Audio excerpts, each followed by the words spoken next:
بعد از رحلت پیغمبر آمد در مسجد اون خطبه رو خوند. شق القمری کرد در علم، در بیان، با اون قدرت، با اون صلابت راه رفتن پیغمبر، منطق خاتم انبیا. چقدر گذشت؟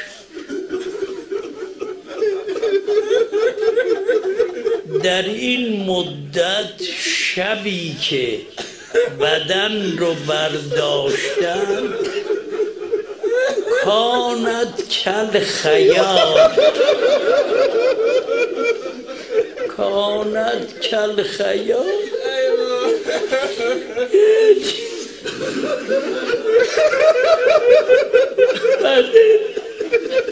پیدا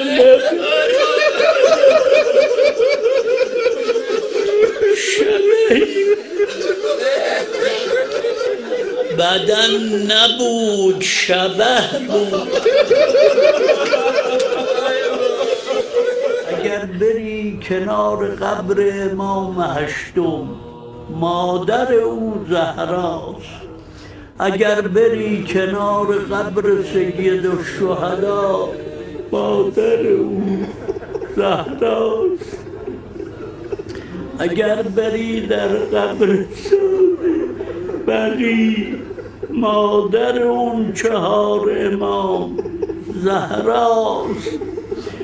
اگر دنبال امام زمان بگردی، مادر اون صدیقه کبراست. همه همتتون را در خدمت به فاطمیت صرف کنید، فردای قیامت خواهید فهمید. پیغمبر فرمود به دخترش الویل کل الویل، ویل کل ویل برای کسی است که به تو ظلم کرده.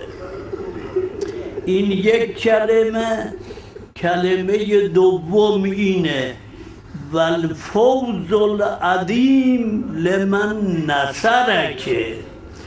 فوز عظیم برای کسیه که تو رو یاری کنه. اون پرچم‌هایی که روز شهادت حضرت زهرا بلند میشه، همه اینها علمیه که به اسم نصرت او افراشته میشه و شما دارید به اون پرچم میگید ای دختر رسول خدا، ای بضعه خاتم انبیا، ای مادر سید الشهدا. اگر جنازه تو دل شب دفن شد، ما نبودیم خدمت کنیم. این خدمت ماست امروز. فردا که بود وعده جنات نعیم، تسلیم کنم هرچه غلامی دارم. این چند جمله گفت یا علی به اولاد من تا قیامت سلام مرا برسون.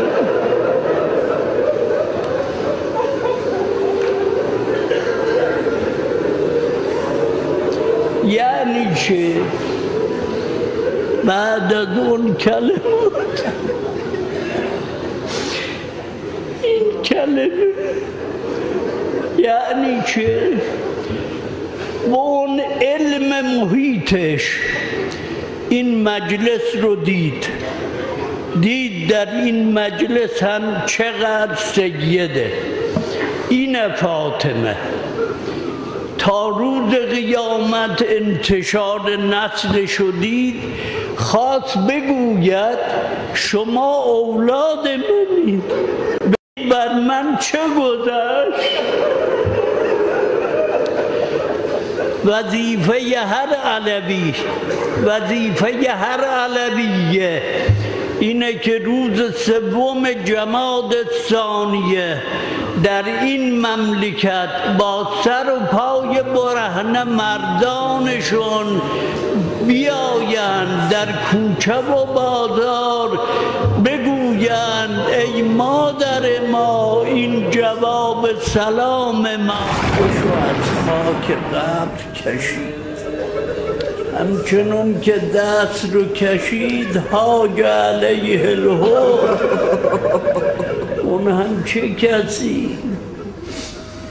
کسی که دنیا و آخرت را از دست داده فقط خدا